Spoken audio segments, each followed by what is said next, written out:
there's something bigger, it seems to me. I have no evidence, but just watching, there's like a spirit of insanity or delusion that's descended on Washington. It's almost like ergotism or something you read about in the Middle Ages, where the whole village goes crazy and commits cannibalism. I mean, here you have, for just one example, John Cornyn, who's a senator from Texas, whose state is being invaded by millions of people. You can't get your child into the NICU in Texas hospitals. You can't use the emergency room in Texas hospitals because they're full of people breaking our laws from foreign countries. So Texas is collapsing under the weight of this. And John Cornyn's entire day is spent worrying about the territorial integrity of foreign countries. Like, how do you explain that? It can't just be payoffs from Lockheed, or maybe it is. I don't know. What do you think? I mean, I think a lot of it is this deeply entrenched mentality in Washington, D.C., which most certainly has financial interests assigned to it. However, I do think there is a lot of people, and a lot of them, like you pointed out, like Nancy Pelosi, are in their 80s, and they've always thought this way, this with us or against us mentality that says, like, hey, you're either for the next war, the most current war and the current thing, or you're with the terrorists. You just are kowtowing to Vladimir Putin. It's the exact same mentality that got us into the Iraq war. You're either with us or you're with the terrorists.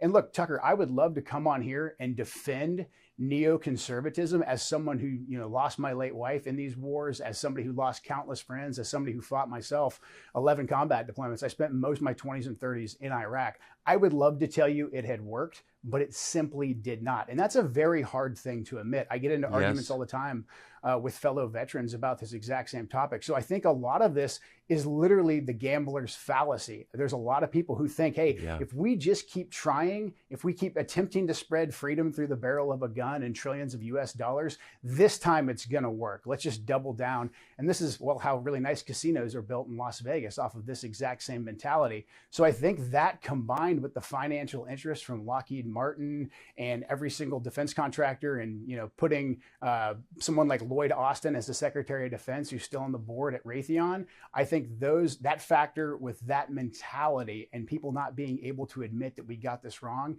and then making adjustments to our policy, I think that gets us in this current situation, because it's actually challenging to thread the needle. Like, where do we go from here? We can't just let the Iranians attack and kill our people. Right. But at the same time, we know if we go to war with Iran, this is going to be a disaster. There's no data that says, like, hey, maybe if we just go to war with Iran this time, it's going to work out great. We've actually got to assess the past mistakes that we made, make adjustments, and then chart a more pragmatic way forward, but at the same time, not lose sight of what's happening in our own country. I don't go anywhere in my district in Washington State without someone telling me a personal story about how the fentanyl crisis has affected them, how the wide open southern border is literally killing members of their family. So we need to prioritize. This whole idea that we can be at war with the entire world is absolutely absurd, while at the same time not prioritizing our own nation. We've got to get our priorities in order.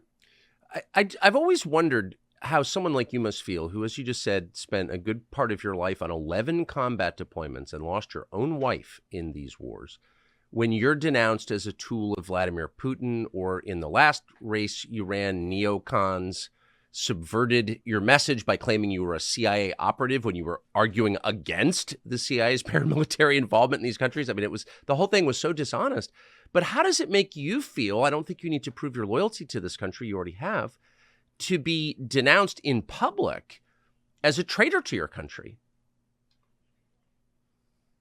When it happens the first, somewhere around the first 10 to 100 times, it hurts and it makes you really mad. And then you get in this effort to prove why you're not what they say you are. I'm not a Nazi because, I'm not a Vladimir Putin puppet because. But then, you know what, actually, or somewhere around the 101st time and the 1000th time, you can only laugh at it because it's so preposterous. The people that are arguing that we should forfeit our own territorial integrity for the territorial integrity of, I don't know, Ukraine or the Jordanian border, those are the people that will call us traitors, especially when the vast majority of them arguing for this have never had any skin in the game. As a matter of fact, I think the vast majority of them don't know anyone personally who went over and fought these wars.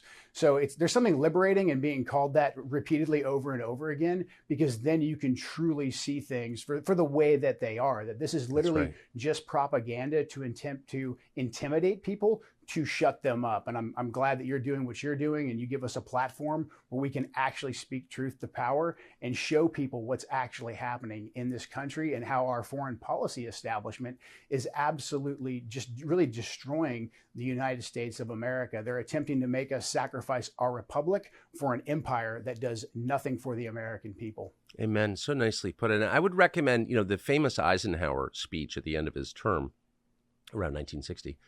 Or 61, the military-industrial complex, which is worth watching. So let me just ask you one last question, because he called it 60 years ago.